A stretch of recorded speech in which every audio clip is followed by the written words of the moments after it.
ke Palembang, jadi ada ongkos. Jadi kalau saya nggak ada ongkos di Jakarta. Nah, jadi kita lihat perubahan ini menjadi paket.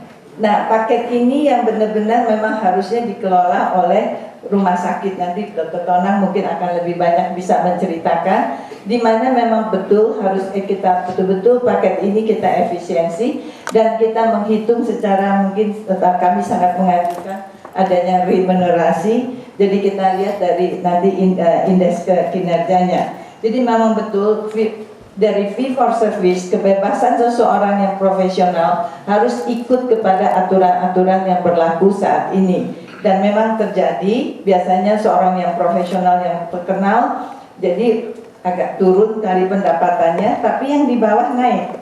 Nah ini dia sebenarnya, jadi tadi saya kan agak sedikit pendapatannya, tapi mungkin banyak mengajar, itu bisa didapatkan naik kalau kita di RSCM. Tetapi yang tinggi bisa turun sedikit. Nah ini dia yang kadang-kadang mereka tidak menerimanya. Selain kita lihat di sini agak kecil ya jadinya, bahwa pada besar iuran. Nah mengenai besar iuran ini, memang pada waktu permulaan dibuatnya JKN ini, memang sebenarnya semua sudah saling hitung-menghitung.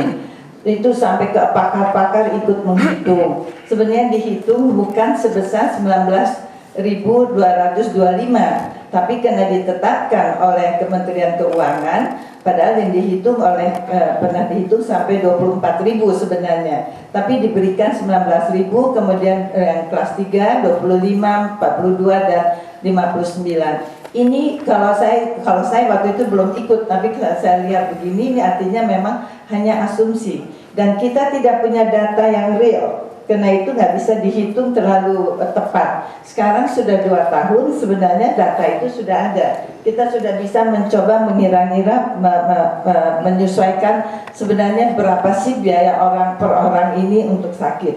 Slide, karena itu terjadi slide next. Ya.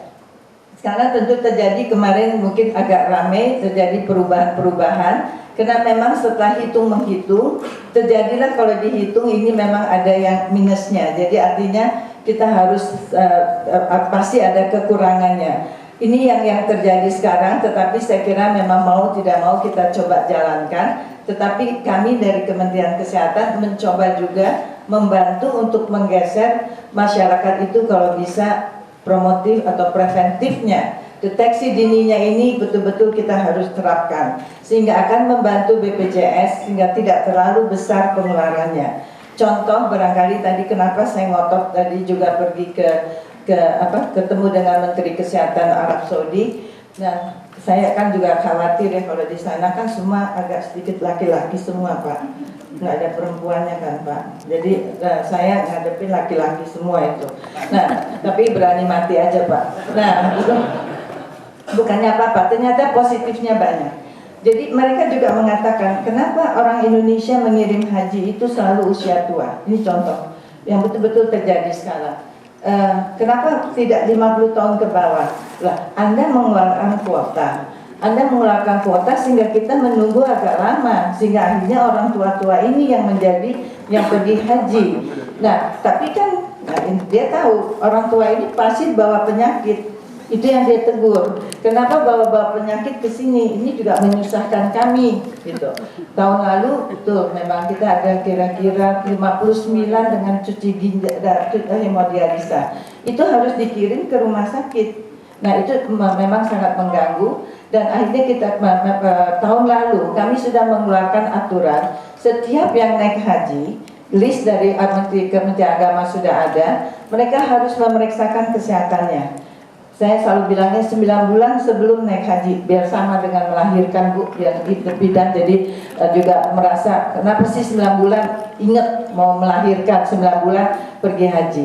Dan tahun ini list ini agak lambat karena dari Arab Saudinya juga baru rapatnya bulan Maret kemarin. Dan kita Kementerian Kesehatan minta nggak pergi tahun ini tetap harus periksa kesehatan.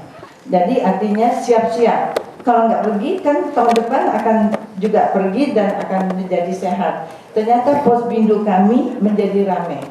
Jadi kami senang sekali mereka mau memeriksa tensi dan mau memeriksakan. Klik like, share, dan jangan lupa subscribe.